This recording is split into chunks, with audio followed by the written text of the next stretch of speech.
இன்றைய முதல் வாசகம் திருத்தூதர் பேதுரு எழுதிய முதல் திருமுகத்திலிருந்த வாசகம், அதிகாரம் 5, வசனம் 5 முதல் 14 முடிய. அன்புக்குரியவர்களே, ஒருவர் மற்றவரோடு பழகும்போது எல்லாரும் மனத்தாழ்மையை ஆடையாய் அணிந்திருங்கள். ஏனெனில் செருக்குற்றோரை கடவுள் இகழ்ச்சியுடன் நோக்குவார், தாழ்நிலையில் உள்ளவர்களுக்கோ கருணை காட்டுவார். ஆகையால் கடவுளுடைய வல்லமை மிக்க கரத்தின் கீழ் உங்களை தாழ்த்துங்கள். அப்பொழுது அவர் ஏற்ற காலத்தில் உங்களை உயர்த்துவார். உங்கள் கவலைகளெல்லாம் அவரிடம் விட்டுவிடுங்கள், ஏனென்றால் அவர் உங்கள் மேல் கவலை கொண்டுள்ளார்.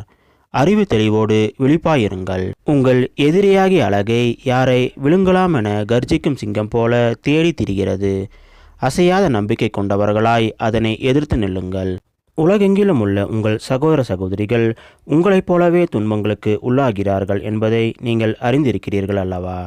எல்லா அருளும் நிறைந்த கடவுள் இயேசு கிறிஸ்துவுக்குள் என்றும் நிலைக்கும் தம் மாட்சியில் பங்கு கொள்ள உங்களை அழைத்திருக்கிறார். சிறிது கால துன்பங்களுக்கு பின் அவர் உங்களை சீர்படுத்தி, உறுதிப்படுத்தி, வலுப்படுத்தி நிலைநிறுத்துவார். அவரது வல்லமை என்றென்றைக்கும் உள்ளது. ஆமேன்.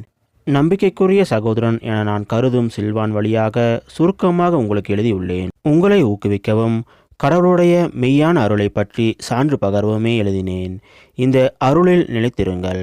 உங்களைப் போலவே தேர்ந்து கொள்ளப்பட்ட பாபிலோன் சபையாரும் என் மகன் மாட்கும் உங்களுக்கு வாழ்த்து கூறுகின்றனர். அன்பு முத்தம் கொடுத்து நீங்கள் ஒருவர் மற்றவரை வாழ்த்துங்கள். இயேசு கிறிஸ்துவோடு இணைந்து வாழும் உங்கள் அனைவருக்கும் அமைதி உரித்தாகுக. இது ஆண்டவர் வழங்கும் அருள்வாக்கு. இறைவா, உமக்கு நன்றி. இன்றைய நற்செய்தி புனித மாற்கு எழுதிய நற்செய்தியிலிருந்த வாசகம், அதிகாரம் 16, வசனம் 15 முதல் 20 முடிய. அக்காலத்தில் இயேசு 11 பேருக்கும் தோன்றி, உலகெங்கும் சென்று படைப்புக்கு எல்லாம் நற்செய்தியை பறைசாற்றுங்கள். நம்பிக்கை கொண்டு திருமுழுக்கு பெறுவோர் மீட்பு பெறுவர், நம்பிக்கையற்றவரோ தண்டனை தீர்ப்பு பெறுவர். நம்பிக்கை கொண்டோர் பின்வரும் அரும் அடையாளங்களை செய்வர். அவர்கள் என் பெயரால் பேய்களை ஓட்டுவர், புதிய மொழிகளை பேசுவர், பாம்புகளை தம் கையால் பிடிப்பர், கொல்லும் நஞ்சை குடித்தாலும் அது அவர்களுக்கு தீங்கு இழைக்காது.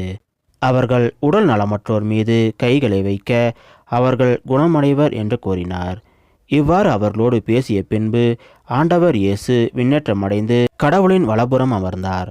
அவர்கள் புறப்பட்டு சென்று எங்கும் நற்செய்தியை பறைசாற்றினர். ஆண்டவரும் உடனிருந்து செயல்பட்டு நிகழ்ந்த அரும் அடையாளங்களால் அவர்களுடைய வார்த்தையை உறுதிப்படுத்தினார்.